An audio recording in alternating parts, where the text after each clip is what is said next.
Hello, 'tis me again. We are going to make scalloped potatoes with white sauce. Not the au gratin with cheese, but scalloped.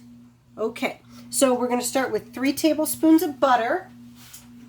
And I like to break it up into tablespoons so it melts easier instead of throwing a big hunk of butter in the pot.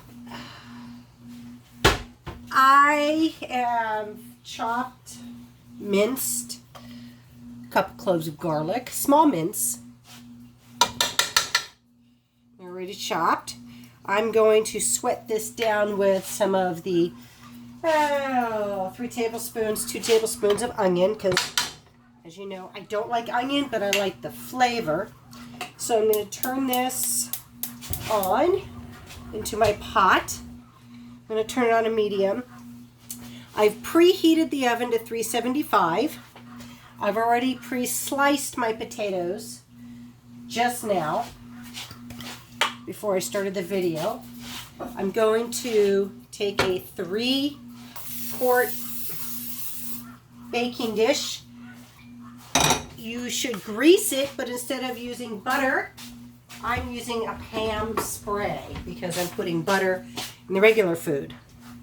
So, while this melts and sweats there a little bit, I've already got my other ingredients prepped. So, I'm going to put this in a large pan, and I'm going to put some flour in when the butter has melted. Now, it'll be roughly 2.5, 3 tablespoons of butter. Pardon me, flour.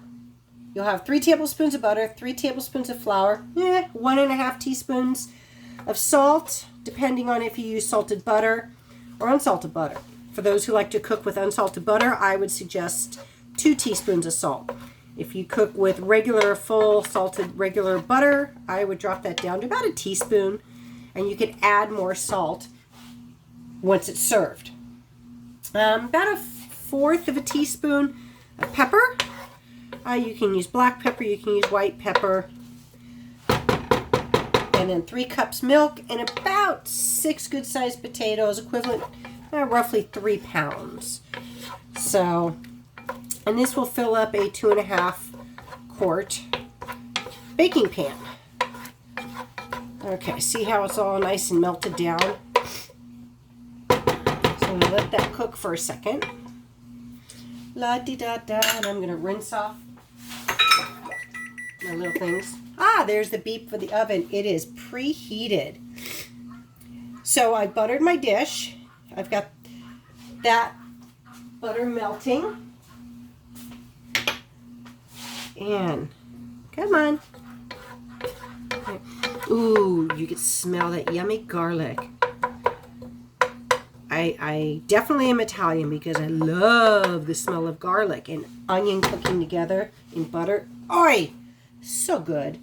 So good. So I've got the butter melted, and I'm going to turn it up to just under high. If you're cooking on a gas and there's numbers, I've got it about an 8 right now. If you're electric, it'd be just over halfway. Okay. So that's cooking down. You can see the bubbles from the butter, meaning it's hot. So what I'm going to do is now stir in the flour. This is just plain old flour.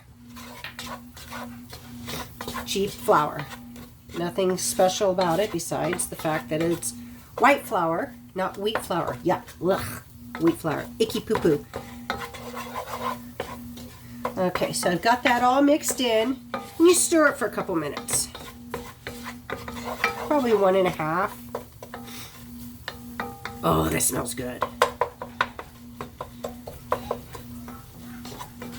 And that background noise are the min pins. They want out because it's almost time for them to come out. Okay. You don't want to let it sit. You just keep moving it. As someone once told me, I putz with my food. So, there we go. Now I'm going to put in my salt and my pepper. Oh, you can smell the pepper now. Okay. Now I'm going to stir in the milk. You don't just dump it, you do a little to blend it in. Otherwise you're going to get clumps of flour and butter.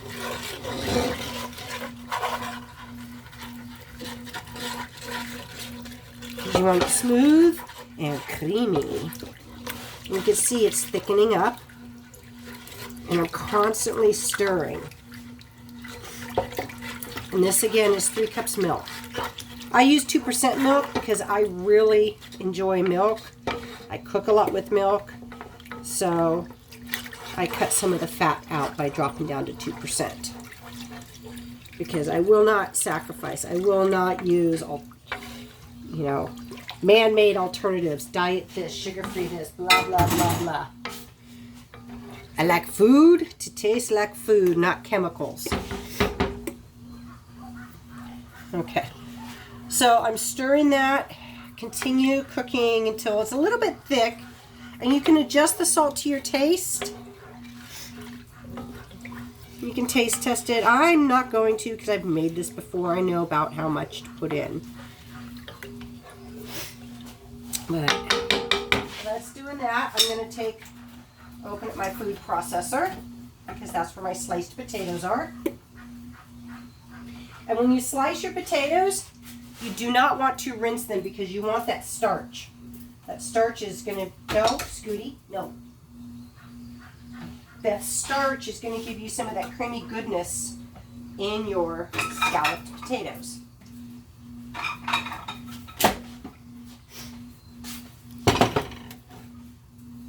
Okay. Because you're going to add your potatoes to this pot. Have I lost you yet, Sarah? You still watching? Okay, so this is stirring. And it's going to continue cooking till it's a little thick and bubbly. So it's not the consistency of just milk. You want it slightly thicker because of the flour. The roux that you made with the flour and the butter. Man, I miss cooking with music, but YouTube keeps kicking me out saying copyright infringement because I've got music playing in the background. So this is a little bit weird for me because I like my music in my background.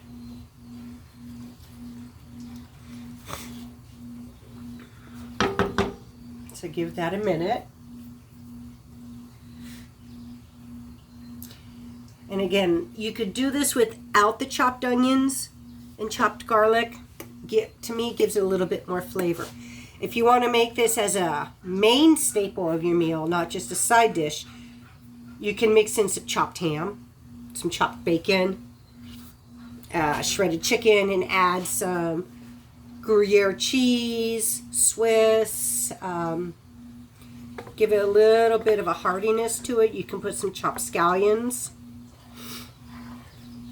I don't have any scallions ready in the garden yet. They're undergrown or overgrown and went to seed. So I'm using just regular yellow onion for this tonight. Okay, it's getting a little thick. So now I'm going to put my sliced potatoes into it.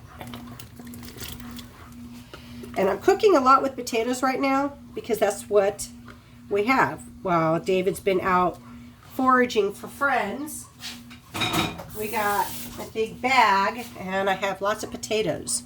So that's what I'm using right now for my starch. Don't worry, I'll start on rice next week because I have a lot of rice if anybody needs rice during this shelter in place. So look at those potatoes. And you're going to do this, oops, for about 8 minutes. Make sure they all get a little bit covered. And you'll notice that there is some discolor for those of you that aren't used to cooking to the potatoes. That is normal once you slice them. So you want to slice them truly right before you use them. Otherwise they discolor. Hash browns, I slice them or shred them and then immediately put them in a bowl of water. Whoops, wrong size lid. That way it removes the starch because I don't want as much starch in my hash browns or my potato latkes. So I'm going to put a cover over this and I'm going to turn it down to low and let it simmer for about 10 minutes. You do not want to boil this because then you'll have sliced potatoes ready to be mashed. We're not looking for mashed potatoes. Just get rid of some of this. I'm going to pause it for a minute while I rinse off the dishes. Okay, I'm back. 8 minutes. You can see it's gotten a little bit thicker as you're mixing it one last time. Now, turn off the stove and get your dish that you're going to put it in. You know what? I made more than I did the wrong dish. Anyway, you're going to put it in your greased baking dish and you're going to put it in there and bake it for 45 minutes. But you know what? I grabbed the round bowl.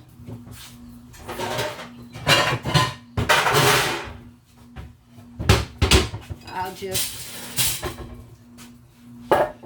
quickly switch over. You hear that banging and clanging?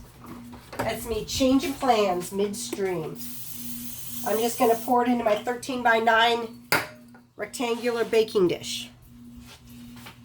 So, I'm going to move the camera over to where I'm going to pour it. So I'll be right back. Okay, we're back.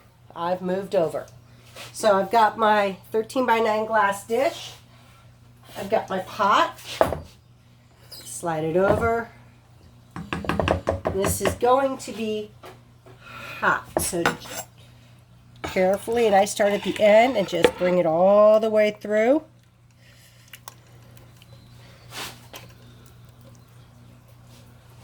Rest it on the corner. Grab my wooden scraping utensil.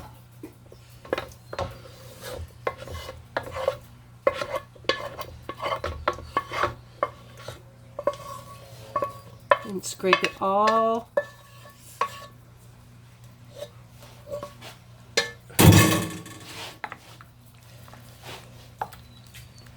Okay. Get it even, layered nicely. Because if you don't, you get all your creamy sauce on one side.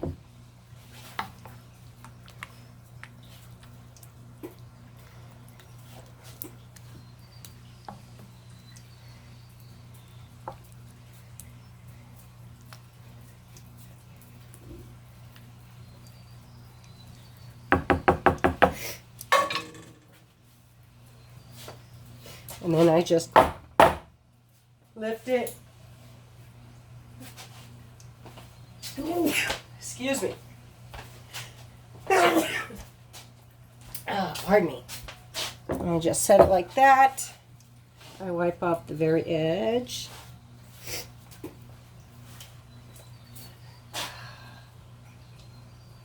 And I'm going to throw this uncovered in the oven.